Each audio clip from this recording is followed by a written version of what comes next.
line going in. We talked about it yesterday. Deshaun Watson.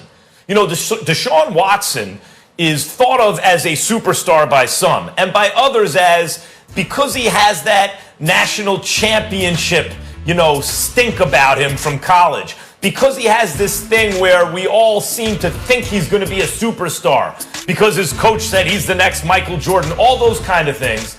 That, in fact, we're overrating Deshaun Watson. When you look at the numbers, he really doesn't deserve to be thought of as an elite quarterback. And because he's on such a bad team, until the last couple weeks, we really weren't thinking about him much. And if you dug into the numbers, say, yeah, maybe he's not actually, maybe his reputation and the way we feel about him really outstrips his performance. This is the second consecutive week where you look at him and go, how do you play quarterback better than that? That's as well as you can play the position. And when a guy like Deshaun Watson, who because lots of guys give you that feeling, I want him with the game on the line, right? But when a guy like that, who gives you that feeling with his pedigree, starts to put together games like he's put together, especially for a bad team, especially for a team that took a step in the wrong direction and had to get rid of the guy responsible.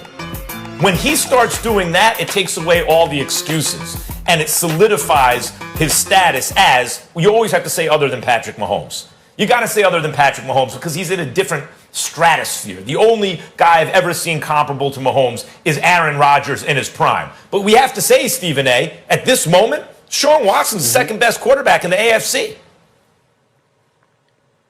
Well, I'm not going to disagree with you there. What I will say to you is that that's not the story that I walked away focused on.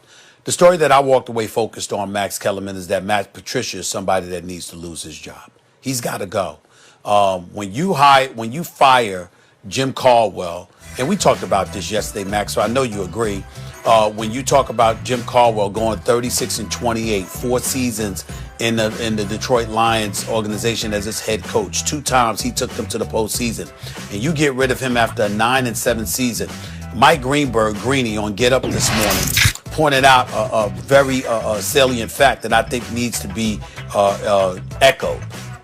Matt Patricia could win the next 24 games straight and still would have more losses than Jim Caldwell did as head coach of the Detroit Lions. Let's repeat that because that's worth repeating. Matt Patricia could win 24 straight games and still have a worse winning percentage and have more losses than Jim Caldwell did in his 4 years as head coach of the Detroit Lions. But this man still kept his job. You see, when we talk about social justice issues, and we talked about people being in the streets and complaining and going off, it wasn't, as I reiterated this point, and I'm very serious about this, it wasn't just about George Floyd having a knee on his neck for 8 minutes and 46 seconds.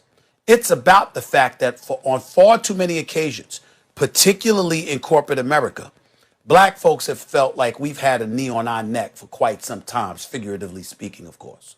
And when you look at how Jim Caldwell was unceremoniously dismissed and let go, but you see the patience that's exercised for somebody like a Matt Patricia, who may be smart, like Rob Ninkovich said earlier, who was a capable defensive coordinator, a champion as a defensive coordinator, and all of this stuff, but clearly inept as a head coach. And 1 year after another, the level of patience is given to him that just doesn't come our way. That's where problems are created. And when you engage in a meritocracy in its true purest form, and you hold people accountable for doing their job or lack thereof, then you have a better society because we understand that the rules are fair. And with Matt Patricia, that's not the case.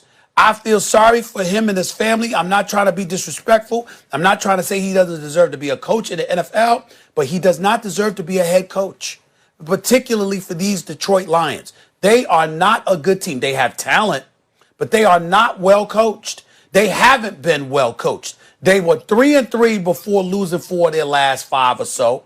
They got a decent win over Arizona. Their other 3 victories, I think, came against Jacksonville, the Washington football team, and I forgot what other non-winning team it was. This man has not been impressive, but continues to be employed. He should be gone because he's had ample enough opportunity to prove that he's worthy, and he hasn't done it, Max. I think there's a larger issue there. I mean, I think Deshaun Watson is the story because Deshaun Watson, I agree with you about all this. I thought this going into the game. Deshaun Watson reestablished himself, I think, firmly. If you talk about quarterbacks in football, let's just take the AFC. Other than Mahomes, he's the guy. He's the guy. It's a shame that his team has been mismanaged the way it has been, and they've relied so heavily upon him that he keeps them respectable in spite of bad decisions made about him. But in terms, to address the point that you just brought up, it reminds me a little bit of the Panthers in this sense. In both cases, Ron Rivera, not African-American, but considered broadly a minority head coach. If you move on from a head coach that is highly competent and winning, but you feel is not quite good enough to get you to a Super Bowl, or you're looking for more. Rivera was usually, like a lot of times in the playoffs, winning seasons, got to a Super Bowl. But the Panthers looked at him and Cam and said, we think we can do better than that. We're going to tear it down to get even better. And then you bring in a head coach, which is not a minority hire especially, and in fact you go backwards. Like, the point is, when you make that decision, you make sure that you're actually, in swinging for the fences, going to move things forward. Otherwise, people will rightly say, what happened? We were pretty good, and now we stink. Same thing with the Lions. The Lions had a head coach who was African-American.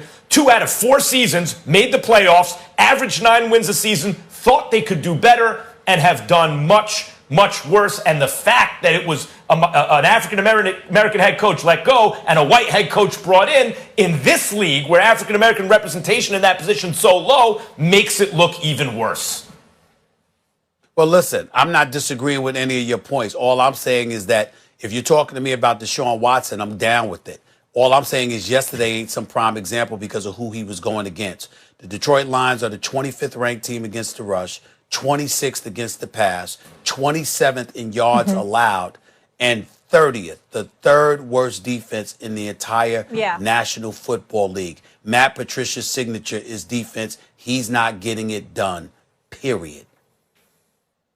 No question. Watson, though, has accounted for 88% of his team's offense, the highest rate.